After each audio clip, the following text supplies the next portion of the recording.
So children, you have seen the various ways in which oxidation reactions occur.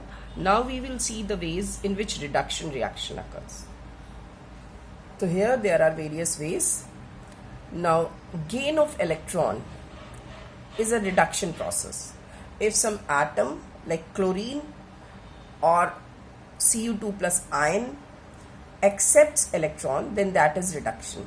You can see here that chlorine has 7 electrons in its outermost shell. It accepts 1 electron and gets converted to chloride ion. This accepting electron by chlorine is reduction reaction. You can say that chlorine is getting reduced to chloride by gain of electron. Similarly, copper ion having 2 positive charges, when it accepts 2 electrons, this acceptance of electron by copper ion and getting converted to neutral copper atom is also a reduction process.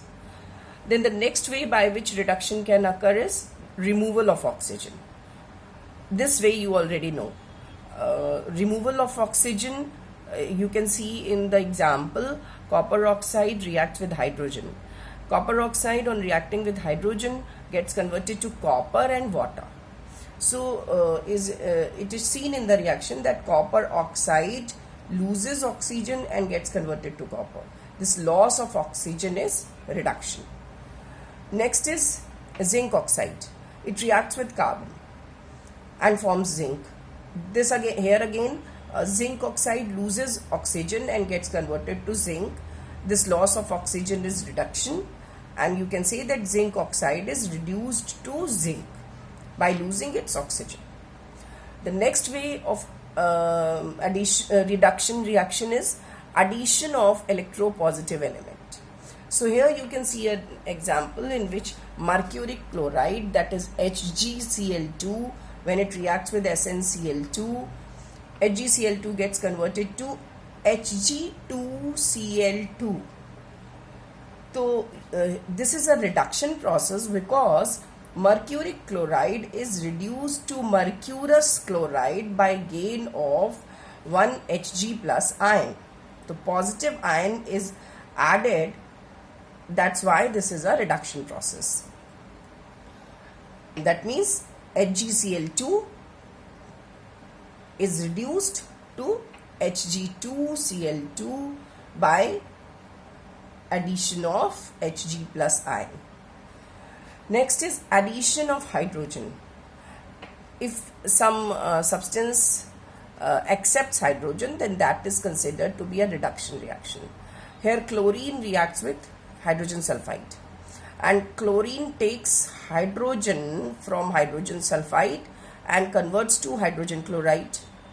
This addition of hydrogen to chlorine to form hydrogen chloride is a reduction reaction. So you can say that chlorine is reduced to hydrogen chloride by gain of hydrogen.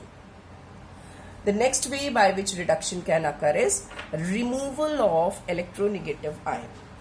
So here is a reaction in which removal of electronegative ion can be seen, like conversion of FeCl3 to FeCl2. That means when FeCl3 is reacting with hydrogen sulfide, FeCl3 reacts with hydrogen sulfide and forms FeCl2, 2HCl and S. Here FeCl3 loses its chloride ion and gets converted to FeCl2. So loss of electronegative ion, that is chloride, from FeCl3 is a reduction process. And after losing chloride ion, FeCl3 converts to FeCl2. So you can say that ferric chloride is getting reduced to ferrous chloride by loss of electronegative radical or ion, that is chloride. So these are the ways in which reduction reactions can occur.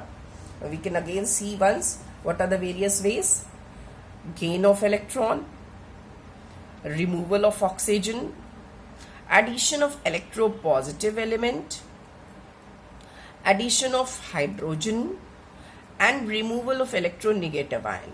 These are the various ways in which reduction reactions can take place.